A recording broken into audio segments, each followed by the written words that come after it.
I'm just shocked at how many lies were told. Essentially, I walked you through the New York Times metadata. I've never seen it before in my 30-plus year career in Hollywood.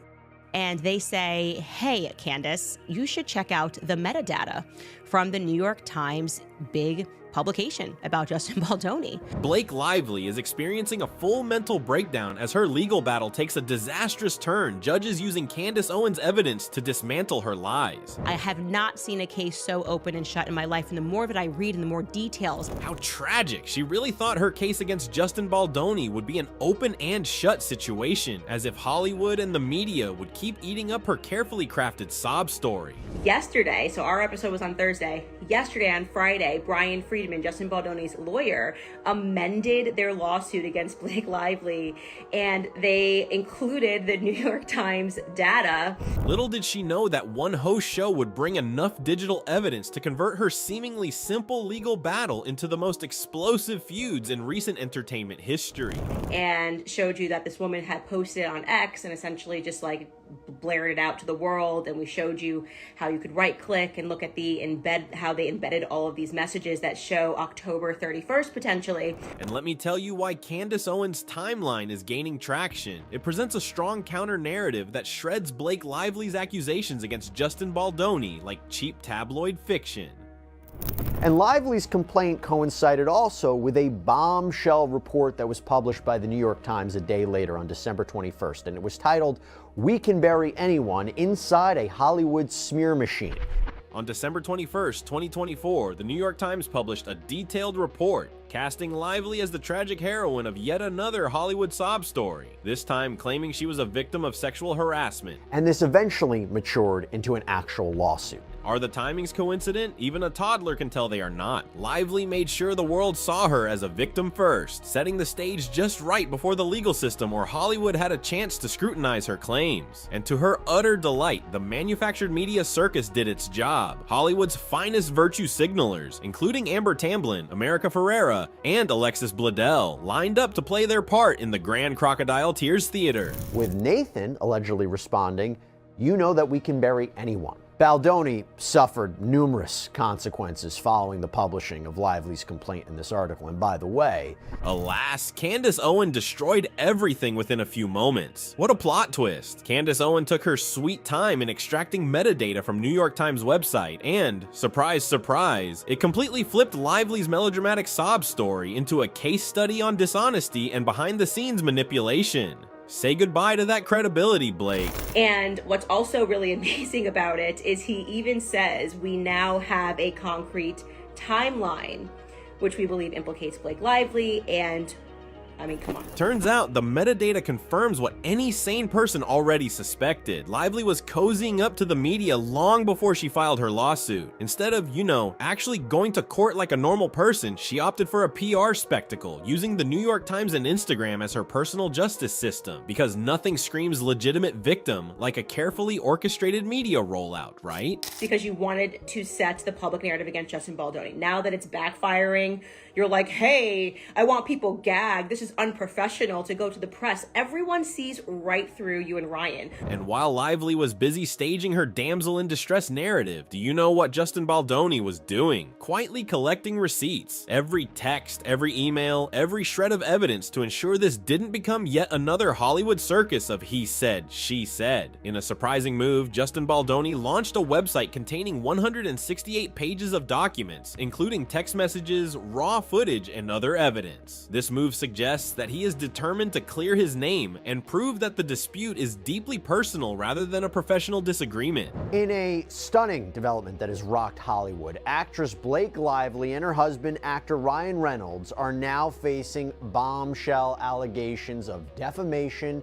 and extortion in a lawsuit filed by actor and director Justin Baldoni. The 179-page. He also included Candace's metadata in his $400 million defamation lawsuit against Lively, her husband Ryan Reynolds, and two publicists, accusing them of orchestrating a smear campaign to damage his reputation. He also sued the New York Times for defamation, alleging the publication conspired with Lively's team to publish unverified information. So the Times didn't end with this statement, because on New Year's Eve, Baldoni filed a $250 million defamation lawsuit against the New York Times, accusing them of publishing a misleading report.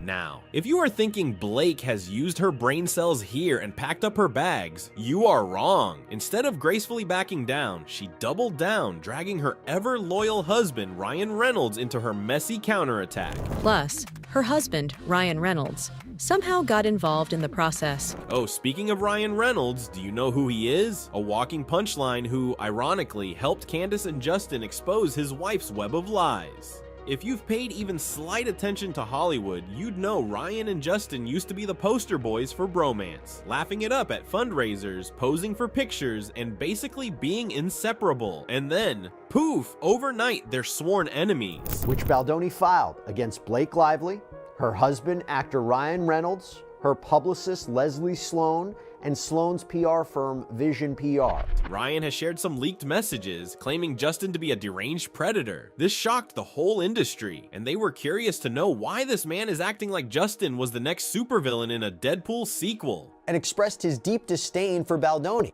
suggesting the agency was working with a sexual predator, a phrase that uncoincidentally later appeared in the press. But wait, there's more. Thanks to Candace Owens' metadata deep dive, the truth about Ryan came tumbling out too. Worked together so much. The iconic rooftop scene in this movie, my husband actually wrote it. Nobody knows that, but you now. He works on everything I do. I work on everything he does. So his wins, his celebrations are mine, and mine are his. I mean, he's all over this film. Want to hear this juicy backstory? Well, here's the tea. Blake Lively had her husband wrapped around her finger, giving him such a hard time that he eventually folded like a cheap lawn chair. Like a loyal but utterly clueless puppy, Ryan ditched his best friend to stand by his wife, who, let's be honest, is busy burying her own career 6 feet under. Like, just goodbye. It's like the fakest thing ever. She's now fake Lively, crying Reynolds.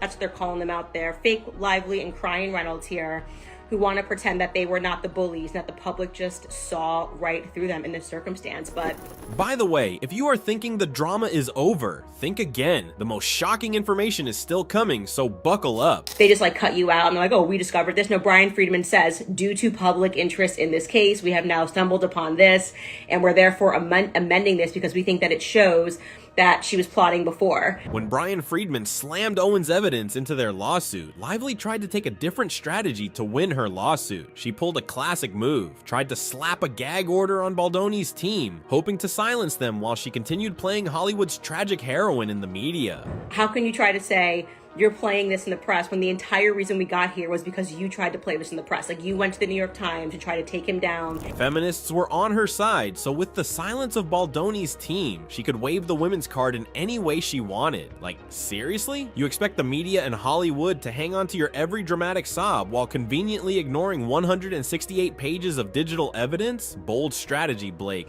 Extensively.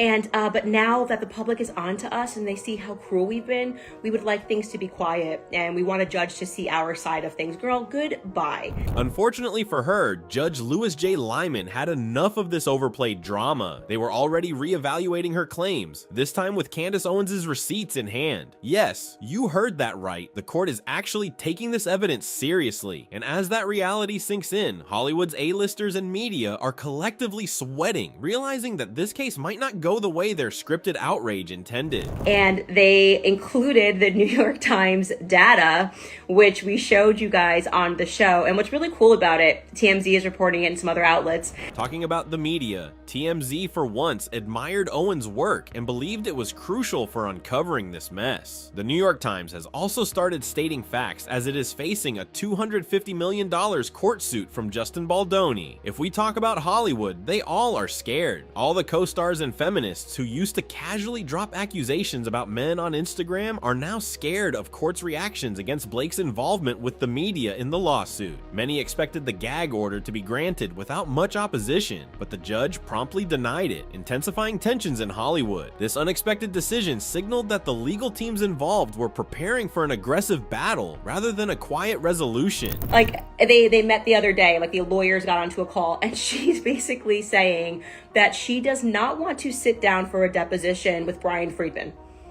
Like, I know that this girl grew up rich and privileged, but how rich we talking? You know what I'm saying? Because does she think she's like a princess that she can just be like, I don't like your lawyer? As if the existing evidence wasn't damning enough, Candace Owens decided to serve up some extra bitter truths on her talk show, exposing even more manipulation that further torched whatever remained of Blake Lively's credibility. What are these bitter truths? Gear up, because things are swiftly turning a bit dark here. We all know the reputation of Taylor Swift and how this famous feminist is the friend of Blake, but guess what? That friendship meant absolutely nothing to Lively when she shamelessly dragged Taylor's name into her #MeToo sob story, using her as a pawn to gain media sympathy and push her fake PR campaign. After this hell broke down, Taylor swiftly distanced herself from Blake, because honestly, who wants a snake for a friend, especially one who treats you like a disposable tissue? Taylor even publicly admitted that she felt used. And let's be real, pissing off the most powerful woman in Hollywood was probably not the best career move. From America's sweetheart to the ultimate mean girl, today, Blake Lively has the world against her, and it seems like it's for good reason. Harsh words with journalists, feuds with co-stars. Now, as Taylor's army of Hollywood elites and feminists follow her lead, Blake is left standing alone, watching her career sink faster than the Titanic. And if that wasn't bad enough, she's also facing a very furious Justin Baldoni. And now, the countdown begins. The big day, March 9th, 2026, is approaching. That's when this entire train wreck heads to trial. The only question is, whose career will go down in flames, and who will rise from the ashes like a phoenix? And we have to compartmentalize. Blake Lively is not a good person. So no matter what happens in this lawsuit, no matter who wins in the end, do not let it distract you from the fact that she has proven herself not to be a kind person, okay? And that's largely due to the fact that she is a modern feminist. If you want to remain updated about this legal war, make sure to subscribe to our channel. Thank you.